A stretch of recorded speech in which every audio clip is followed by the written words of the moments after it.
With an invincible sword, only human on the earth seeks her origin.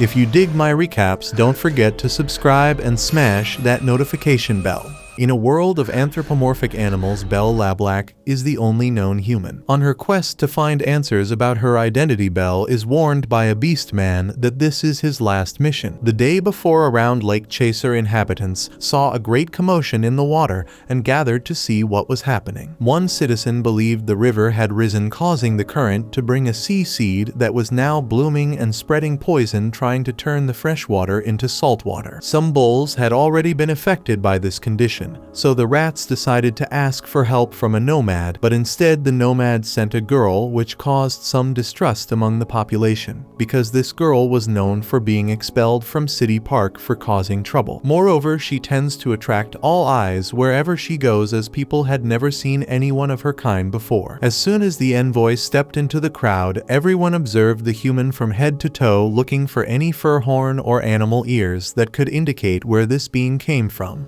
But the more they looked at her, the more confused they became about her origin. Used to this kind of reception, Belle Lablac introduced herself as the envoy sent by Master Cyan Lablac. The elder rat responsible for the help request stepped forward and declared himself the guardian of the weather wheel tower. He then pointed to the center of Lake Chaser, where according to him a creature with arms as firm as tree trunks and a body immune to swords and spears was spewing poisonous ink from its mouth. Belle's master had said it was probably a Negroni, but from a distance it was impossible to be sure. Regardless, the girl planned to get closer to find out, especially since flower flesh was her favorite food. Upon saying this, Belle could hear the inhabitants calling her a wild beast. Unfazed by the insults, she placed her heavy bag on the ground and removed part of her clothes to be as light as possible, then slid into the water in a way that shocked the entire crowd. As she approached the creature, she was grabbed by one of its tentacles and pulled underwater. Shortly after, the tentacle that had grabbed her was ripped off by Belle and thrown to the surface, but the job was not yet done. The Negroni, upon losing one of its limbs, realized this was no ordinary challenge and emerged from the depths, displaying its enormous stature. Faced with this, Belle drew her sword, and the pressure in the air caused by her handling was so firm that it vibrated her body to the point of planting her feet on the wooden floor. The beast attacked with its brutal strength, and Belle had difficulty dodging the blows, which were not only powerful, but also extremely fast. For this reason, she commanded her sword Runding to sing. The command evoked a pinkish energy from the weapon resembling petals. Obsessed, Belle Lablac kissed Runding. After the sword song, the wielder's movements became lighter and more assertive, and the cuts were fatal to the Negroni's hardened scales, which previously could not be penetrated. Now Belle was slicing each tentacle like a sharp axe cutting wood. Overcoming the initial obstacles, the warrior gained access to the monster's trunk and with unimaginable dexterity made 3 slashes to the enemy's neck in a single motion, causing it to roar in agony as blood gushed, reddening the water. Along with the severe injury, the smell of salt water reached Belle's nostrils, and soon the deep cuts on the Negroni's body burst, causing a poisonous rain. With that, the lake's inhabitants ran to save their food from the salt, while the beautiful and feared creature grabbed the human with its last tentacle. Belle Lablac questioned why the Negroni had come there,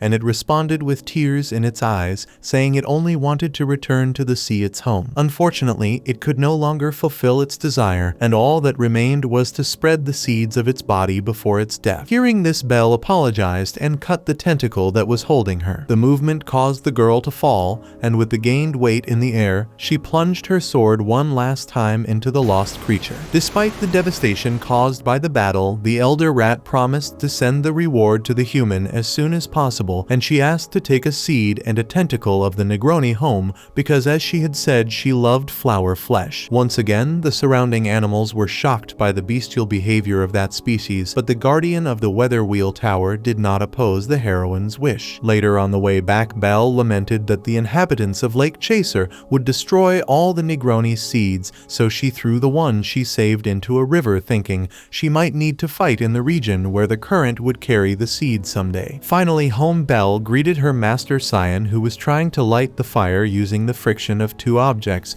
even though it would be much simpler to use magic. In a way, this slightly irritated the apprentice, as did the fact that her master had sent her to defeat the Negroni instead of going personally to save the region without causing any damage. To avoid souring the mood and the food, Belle threw the tentacle on the table and showed it to the beast man, who praised the clean cut of his pupil. However, he noted that it was possible to sharpen the blade even more and focus all her concentration into a single strike, something Belle had yet to learn. Nevertheless, he believed that eating the defeated's corpse was a way of honoring the dead, even though a Negroni was not just made of flesh, but also a resistant leather material Belle planned to use to make shoes. While eating, Cyan put different sauces on the plate, causing the girl to complain that he was ruining the flavor, but he saw it differently, as this mix caused an explosion of feelings. Since the leader was so sentimental, the pupil asked him to cook next time, but she was completely ignored. At the end of the meal, Belle questioned why the Negroni had left the sea, considering it had expressed a desire to return before dying. Cyan believed it was trying to fulfill its purpose as a flower, its simple mission to spread seeds that were not just flowers. After all matter in this world mixes with all others. Nothing is created, everything is transformed. After dinner, the girl clears the dishes from the table while the master smokes a pipe that emanates his magic. Saddened by what happened earlier, Belle laments that the lake dwellers were afraid of her, wishing that Cyan had gone in her place. The master believes he has nothing to teach a plant, therefore it wouldn't serve as an enola, whose role is to instruct others. Belle, eager to leave this place, wants to continue her search for beings of her own kind. However, the beast man emphasizes that he has never seen another human in his long life. Belle believes that at this rate the army of the insatiable void will take her away sooner or later. According to her master, these are beings who can no longer enjoy the world, and Belle sees it as her end if they catch her. To this day, she has never had the privilege of feeling she belongs to the world, because she has never seen anyone like her, while other races despise her, which is cruel. Curiously, Master Cyan identifies a certain nostalgia in his pupil's words,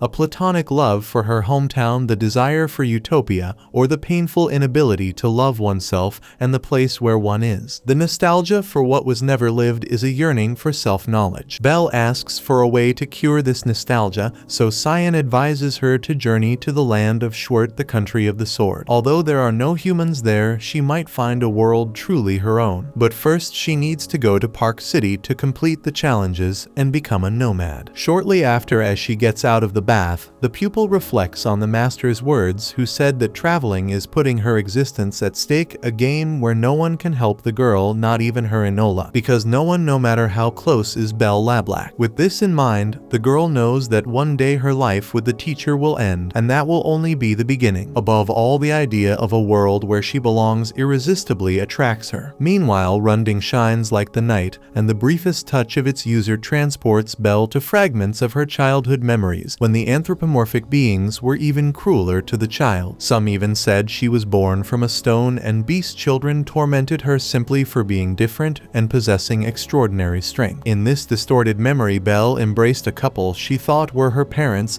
but the two had animal ears. Distraught, she ran through the crystal blue night towards a castle, traversing the long paths of that labyrinth of rock and iron. During her wandering, she finds a chained sword in a dirty storage room, seeing it as a friend. Upon touching the weapon, Belle feels for the first time the warmth of that pink energy in her hands, something that would accompany her for life. Without a second thought, she steals Runding from the castle and flees past the guards until she reaches a moon that awakens Runding's desire to pierce the world. One of the guards stops the child, and once she refuses to let go of the sword, she is imprisoned with it in one of the castle cells. When she wakes up next to Runding, Belle Lablac is hugging the only friend who understands her in this world. At dawn, the human scares away the rats, delivering the reward to Master Cyan's door. This time, she decides not to blame anyone for her loneliness. With money in hand, Cyan comments that food will not be a problem for a while, but his student doesn't care about that. Determined, she declares she will go to Park to become a nomad. With that, the master asks her to bring her sword so he can teach her the final lesson. According to Cyan, one cannot become become a nomad without receiving a curse. Depending on the life that bears it, this curse can take many forms, and it will be Belle's first trial haunting her as she follows her path. These curses are passed through nomad blood, so the master cuts his finger with Belle repeating the gesture. Thus the two touch their wounds, and the master asks the purpose of the apprentice's journey. She expresses her desire to know her roots, meet people like her,